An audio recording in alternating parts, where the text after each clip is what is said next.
Do you just want a physical book on your shelf and you don't want there to be a hassle getting it there? My name is Gina. I'm an author, editor, publishing professional. I help you make your writing better. You define these terms, but there are definitely people who are in my comment section who are absolutely confused about the difference between traditional publishing and indie publishing, and so we are going to define these terms again. So first, traditional publishing means that you are going to a publisher, a publishing house. Somebody out there is a publisher and they are going to publish your book for you. The big pro here is that they take on all of the financial risk for you. The cons are that they keep some of that money. So if they sell that book for $34.99, you're not getting $34.99.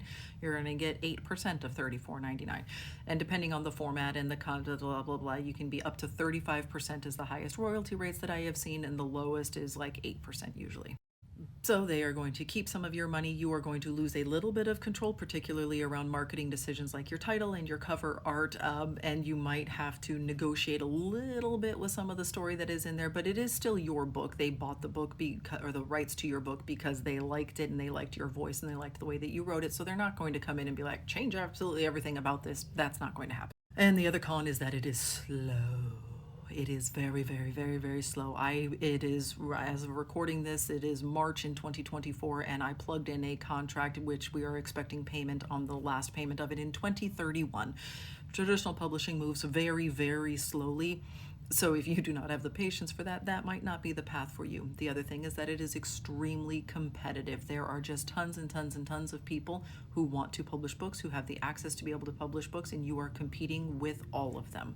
The other main option that you have is self-publishing, in which the pro over here is that you get to keep a much higher percentage of your royalties. I believe you get to keep up to 65% of your royalties depending on the structure and the pricing that you set up. So, but Amazon and Ingram and all of these places, they do keep a chunk of your royalties just for the privilege of holding your book out there in front of the world. You regain all and total full control over everything, which means that no one's going to tell you to change your title. No one is going to tell you what your cover looks like. No one is going to tell you that they can't afford deckled edges on the outside of your book. You get to be the one that makes all of those decisions, but also you have to make all of those decisions.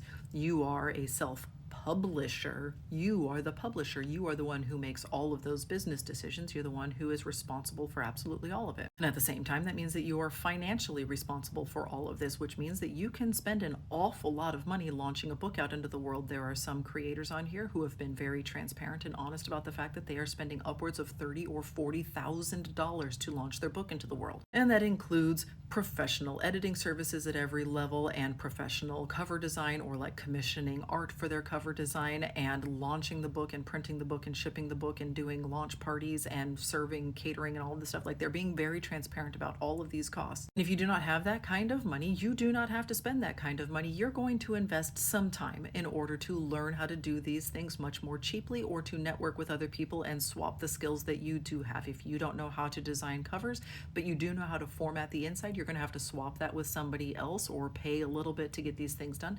So you're either investing a lot of money to get it done fast, or you are investing a lot of time in order to do it very cheaply and still do it very well. You can legitimately put out a quality product for less than a few $100s, and you won't have any advertising behind it for that price, but it exists out in the world. And then the thing that nobody wants to say out loud, but it is true, and I'm going to go ahead and take the heat and say it out loud, is that you can put out a really shitty book. You can just slap together your first draft and put together a cover that you created in like Microsoft Paint or whatever, and you can put that up on the internet, and it cost you $0 and took you like 4 weeks to draft the thing, and it exists, and that book is out there in the world. To be very clear, I don't think very many people are doing that. In fact, I think that it rounds down statistically to 0. Functionally, no people are doing that, but it is possible. You could do it that way if you wanted to. If your goal is literally to just have a book-shaped thing with your name on the cover, you could do that very cheaply, very fast, with nobody looking over your shoulder and nobody stopping you. This gets a little bit confusing because there are some people who refer to themselves as like indie presses or like independent presses, but that is not the same thing as self-publishing. And so these waters get a little bit murky because sometimes people will say, I'm an indie author, and they mean that they are publishing like with a small independent publishing house, but they are traditionally published. And sometimes people will say, I'm an indie author, and they mean they are self-publishing. Here on this channel, I don't use the term indie publishing because I do find it to be potentially confusing for some people who understand the differences between indie presses and self-publishing. Like, there can be some gray area there, so I don't generally use that term. I instead will refer to traditional publishing. So anytime that you sell the copyright to your book and so that somebody else can publish it on your behalf and they pay you in advance and then they pay you royalties, but they take on all of the financial risk for you, I call that traditional publishing. And then if you are the one taking on the financial risk, I call that self-publishing. That's the terminology that I use, even though I recognize that there are other people out in the world who use some other terms that are all technically correct, and we just need to talk to each other. We just need to communicate when we are using a term that we're like, hey, you said indie press. Do you mean indie publishing? Do you mean self-publishing? Just ask people, just ask them to clarify what it is that they are talking about. They're pretty open and willing to talk about the stuff that they are doing. And then even more confusingly, we use the term hybrid publishing. And when I talk about hybrid publishing, I am going to be talking about someone who is doing both self-publishing and traditional publishing. So it means that some of their books or some of their titles have been or were or are being published by traditional publishers,